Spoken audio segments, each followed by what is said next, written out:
모닝 인사이트 시간입니다. 요일별로 전문가들의 시각 알아보고 있는데요. 수요일인 오늘은 유안타증권의 송태영 과장 모셨습니다. 과장님 안녕하세요. 네, 안녕하세요. 네, 뉴욕 증시가 또 깜짝 반등을 했습니다. 오늘 상승 이유부터 먼저 분석해 볼까요? 일단은 일주일 동안 미국 시장이 좀 좋지 못했었는데 네. 오늘 반등이 강하게 좀 나오기는 했습니다. 그 반등의 원인을 보게 되면은 경제지표 개선이라는 타이틀이 달려있는 부분이 네. 있기는 한데 과연 이것이 정말 얼마만큼이나 영향을 미쳤을지 이런 부분을 생각을 했을 때는 네. 그렇게 큰 영향이 있는가라는 생각이 들고 있고요. 일주일 정도 어느 정도 조정이 나왔었기 때문에 그런 부분에 있어서 뭔가 하나의 내용이 나오게 되고 거기에 내용에 따라서 전반적으로 그 이전에 강했던 종목들이 다시 한 번 더 상승이 나오게 되는 이러한 모습이 나왔었다라고 보시면 될 것 같고요.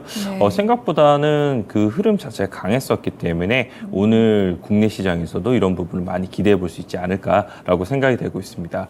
먼저 경제 지표 관련돼서 네. 이야기가 계속 나왔었는데 경제 지표 내용을 보게 되면은 소비 관련된 부분도 생각보다 많이 좋아졌다라는 게 일단 첫 번째 주축이었었고 두 번째는 내구재 수주 관련돼서도 좋아졌다.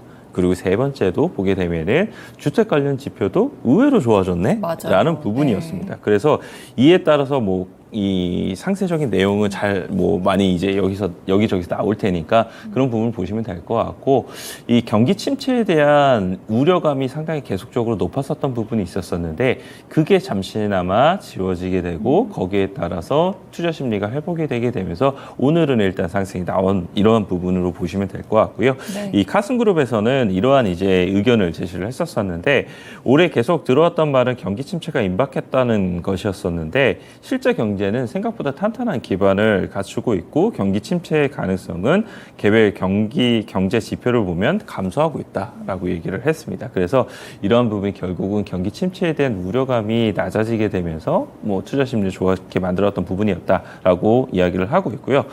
또 하나는 이 분기 말이 있고 그리고 반기 말이 다가오기 네. 때문에 이런 부분에 있어서는 변동성은 당연히 커질 수밖에 없는 부분이 많다라고 이야기를 하고 있습니다.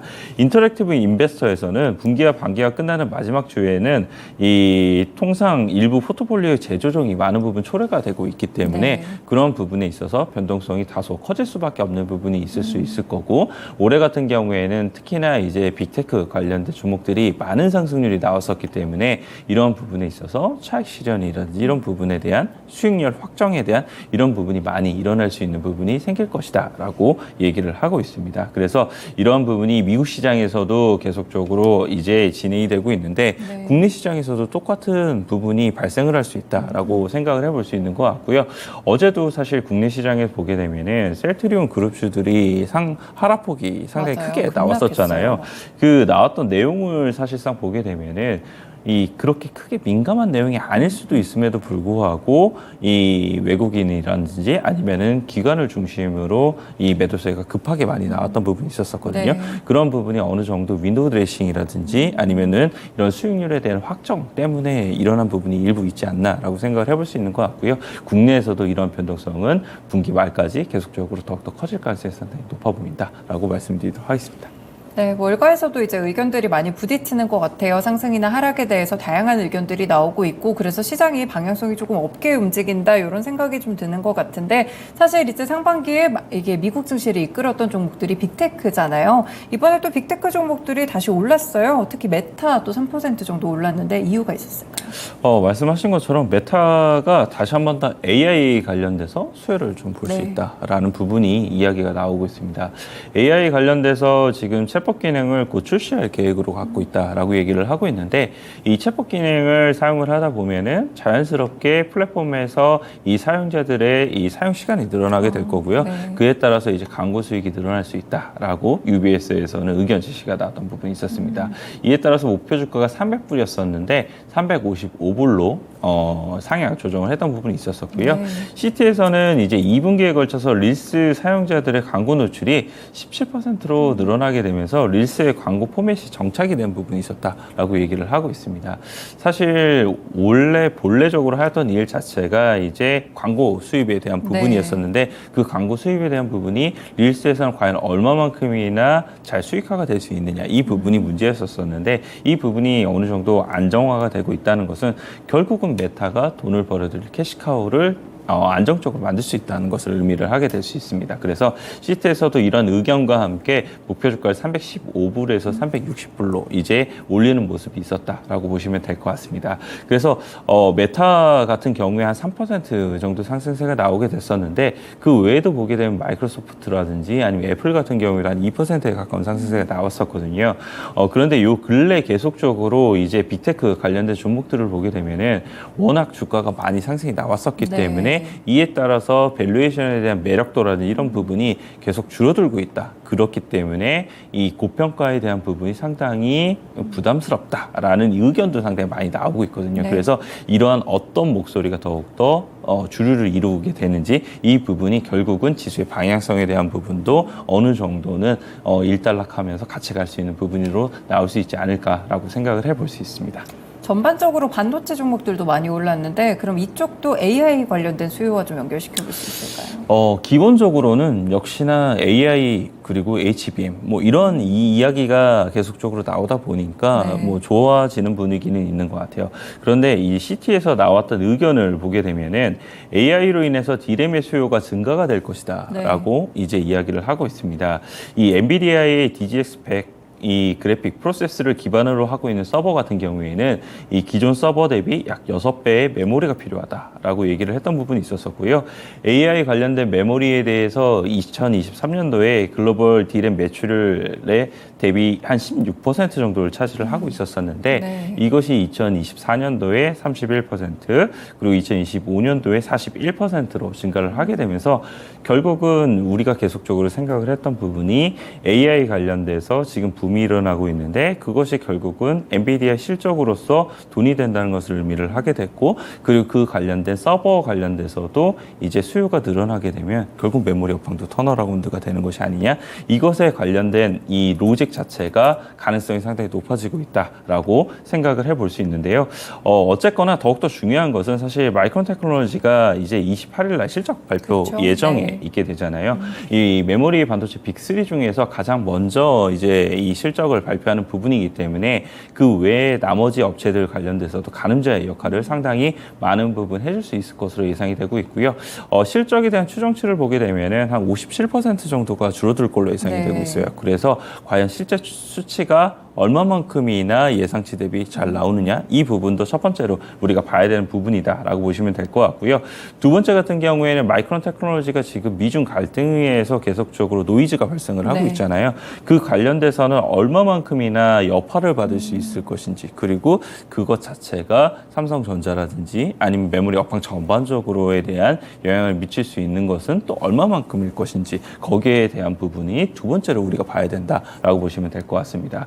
그리고 세 번째로 봐야 되는 부분은 결국 가이던스에 대한 부분이 될 것 같아요. 가이던스가 얼마만큼이나 회복에 대한 부분이 빠르게 진행이 될 수 있을 것인지가 첫 번째로 여기서 또 봐야 되는 부분이고요. 두 번째로는 이제 AI 업황 관련돼서 정말 마이크론 테크놀로지가 수혜를 볼 수 있을 것인지 그것이 이 CEO의 입에서 나올 수 있을 것인지 이 부분에 따라서 상당히 투자 심리는 다시 한 번 더 달라질 수 있다라고 생각을 해볼 수 있는 것 같습니다. 그래서 이러한 이제 세 가지에 대한 부분을 이제 내일 실적 발표한 이후에 우리가 체크를 해봐야 되지 않나라고 생각을 해볼 수 있는 것 같고요.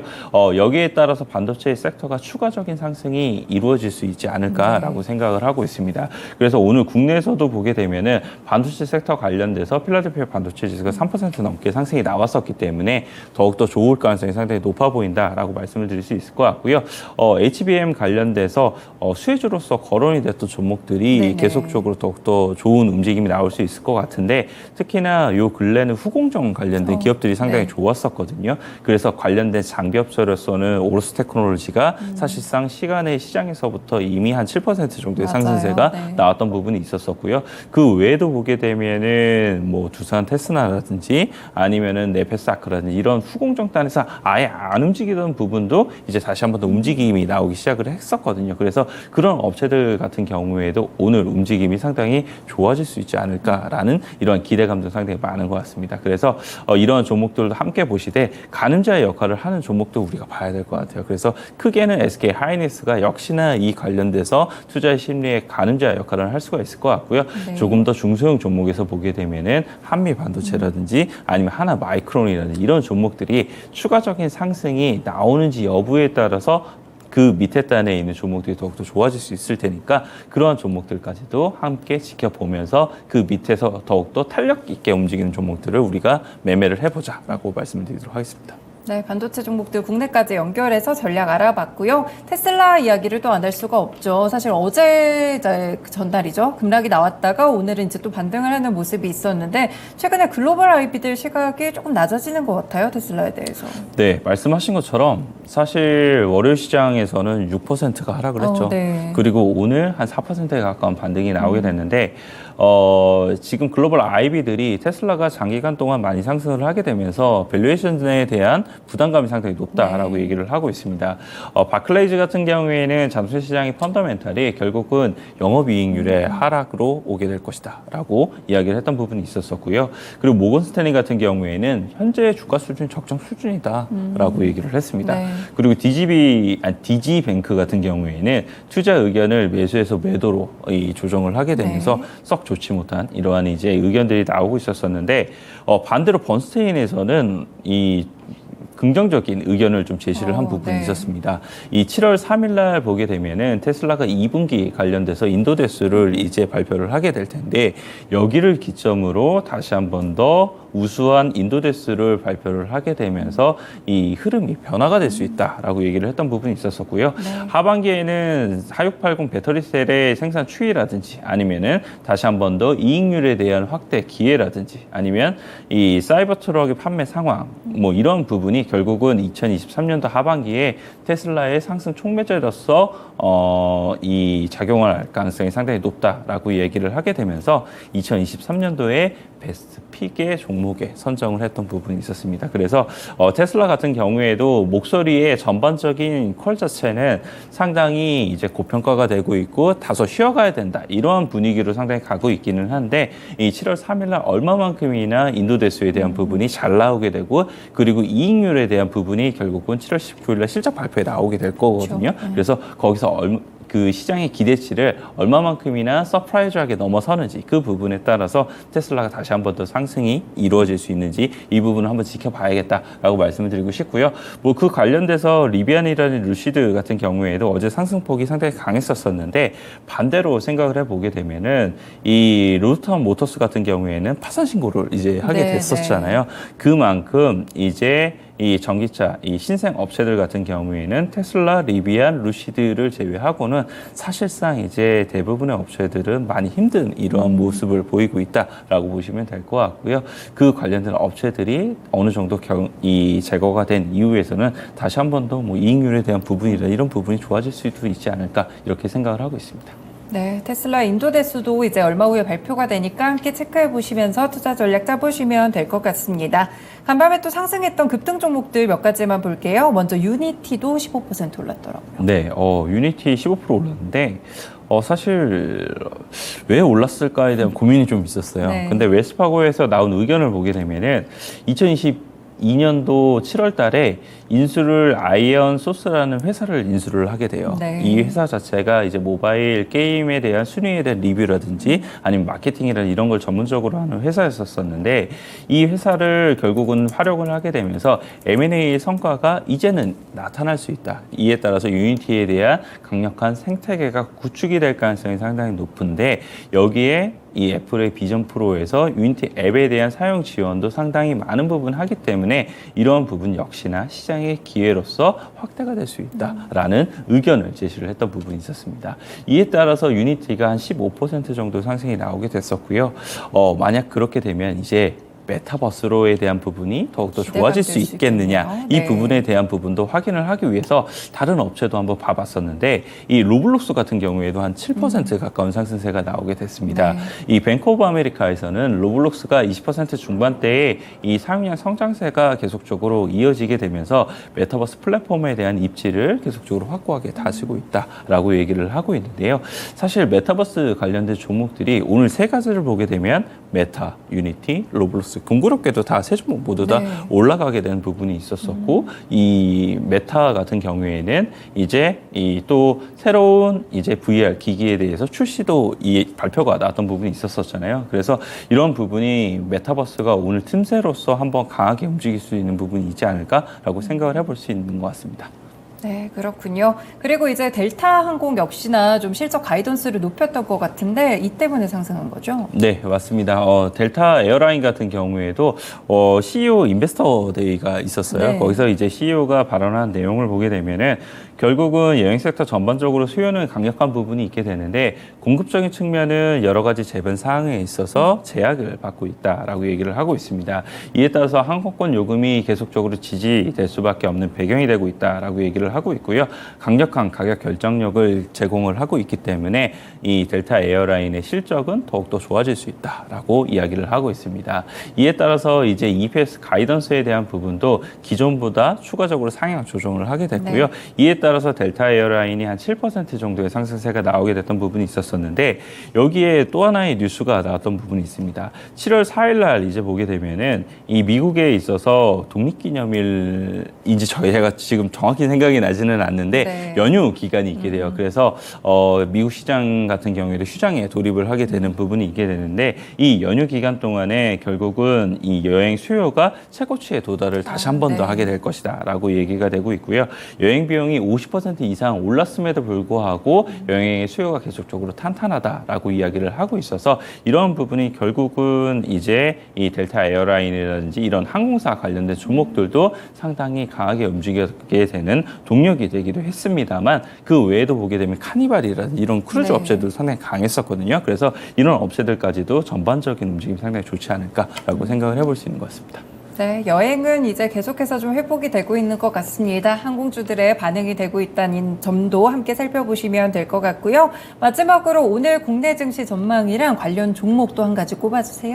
오늘도 반등을 기대를 하고 있어요. 사실 지난주 같은 경우에는 상승 종목 수보다 하락 종목 수가 압도적으로 그렇죠. 많았었기 때문에 네. 상당히 투자 심리가 꺾여 있었었는데 어제랑 이제 월요일 시장을 보게 되면은 그래도 비등비등하게 맞춰가는 이런 흐름이 나오고 있거든요.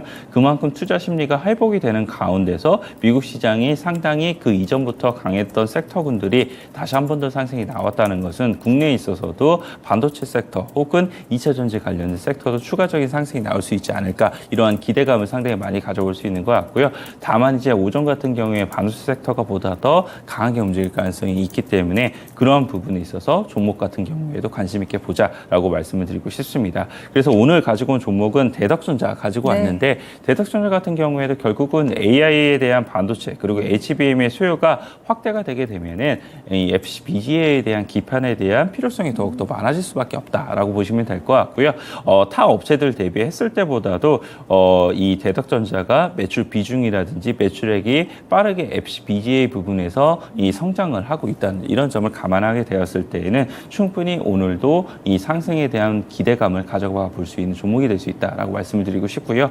어제 보게 되면은 장 막판쯤에 상승이 나오게 되면서 한 2% 상승으로 마감을 네. 했었거든요. 그리고 수급을 보게 된다 하더라도 기관들이 이제 이 다시 한 번 더 매수세가 들어오고 있다는 점 이런 점을 생각을 해봤을 때는 전 고점 부근까지 충분히 도달할 수 있지 않을까라고 생각을 해볼 수 있는 것 같고 전 고점을 가게 됐을 때에는 충분히 그 다음에 한 번 정도 더 뚫어내는 모습을 많이 보여주고 있다는 이런 요즘의 트렌드를 봤을 때는 충분히 더욱더 움직일 수 있는 폭 자체는 남아있다라고 말씀을 드리도록 하겠습니다.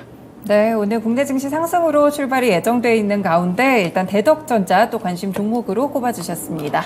오늘 말씀 잘 들었습니다. 네, 감사합니다. 네, 이렇게 모닝 인사이트 시간 유한타증권의 송태영 과장과 함께했습니다. 어제는 사실 개인 투자자분들이 좀 갖고 계시거나 신경 쓰는 종목들이 많이 급락이 나와서 힘드셨을 것 같은데 오늘 미증시 상승으로 조금 더 기대하면서 수익률 회복하는 하루 되시길 바라겠습니다. 지금까지 다양한 투자 판단에 도움이 되는 말씀들 전해드렸는데요. 특정 종목의 상승과 하락을 보장하지는 않습니다. 모닝쇼 여기서 마칩니다. 시청해주셔서 고맙습니다.